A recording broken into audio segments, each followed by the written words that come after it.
السلام عليكم البنات، كنتمنى تكونوا بخير. واليوم ان شاء الله جيت بوصفه جديده. واول حاجه كنتمنى انكم تكونوا بخير وعلى خير. بالنسبه للوصفه ديال اليوم هي وصفه لترطيب اليدين. الصراحه هذه الوصفه كتجي غزاله بزاف، اللي هي وصفه دوليبران. كيف ما كتعرفوا غتجيكم الوصفه شويه غريبه.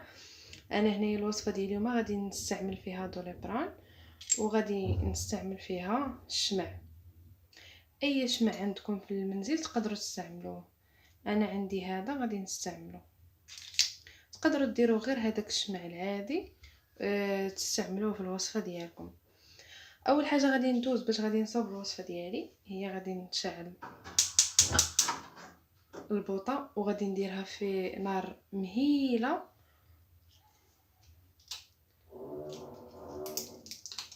وغادي نحل هذوك دوليبران ونحطهم هما الاولين. انا هنا غادي نستعمل غير الكميه اللي غادي ندير اليوم. بالنسبه ليكم نتوما تقدروا ديروا الكميه تحتفظوا بها، تبقاو تستعملوها ديما. صراحه هاد الوصفه مجرباها كتجي غزاله بزاف، كترطب اليدين، وتقدروا تستعملوها حتى الرجلين ديالكم. انا هنا غادي نحيد هاد الشمع هذا.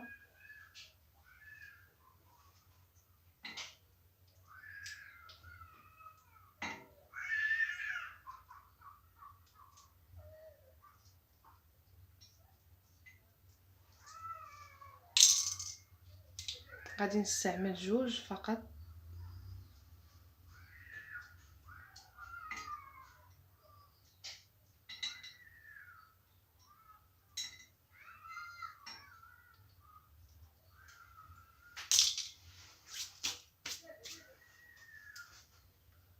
كيف ما شفتوا معايا انا هنا راه شاعل عليها وبدا كيذوب.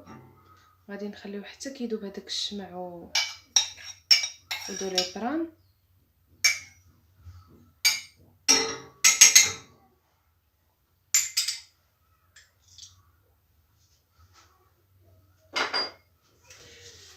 كنتمنى انكم تجربوها، غادي تعجبكم بزاف بزاف، وغادي تردوا عليا ان شاء الله. صافي انا هنايا غادي نطفي عليها حيت الكاسرونه سخنات. صافي غنكتفي بهاد السخونيه اللي عندي في الكاسرونه.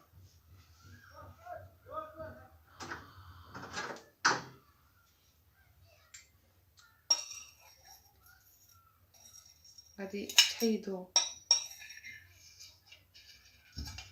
تحيدوا هاد اللعيبات هادو اللي كيكونوا وسط الشمع.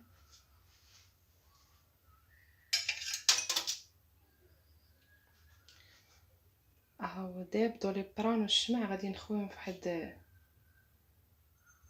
الطبسيل. وإلا كانت عندكم نتوما شي بواطه ديال الدجاج تقدروا تستعملوها، حيت من احسن ديروا هاد الوصفه ديالكم في شي حاجه ديال الدجاج. الا درتوها في البلاستيك ما ننصحكمش. غادي نزيد عليها زيت جونسون. اي زيت جونسون عندكم في الدار تقدروا تستعملوا. انا عندي هذا غادي نستعمله.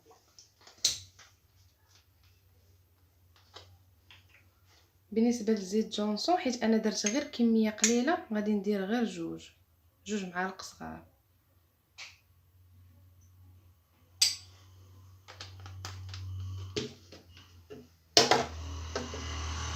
صافي غادي نستمر في التحريك هكا حتى كيولي عندك هذيك الخلطه ديالك بحال شكل كريم، على شكل كريم.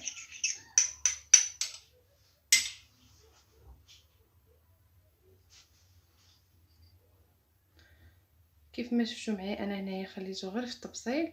الا كما قلت لكم الا عندكم شي حاجه ديال الدجاج تقدروا تستعملوها. ها نتوما كيولي عندي على شكل كريم. صافي وكندهن به على هذا الشكل. هذا تقدروا فيما تساليو مثلا فيما تساليو الشقه وتكوني غير جالسه في العشيه دهني منه. صراحه راه كيجي رائع بزاف وكريم مجرب يعني على حسابي. صافي كتبقاي ديري هكا. حاولوا انكم تدهنوا ما بين الاصابع ديالكم. صراحه هاد الوصفه كترطب اليدين كتخليك كتحسي بهم مرطبين وزوينين. صافي هذا هو الشكل النهائي ديال الكريم ديالي. الصراحه كيجي غزال.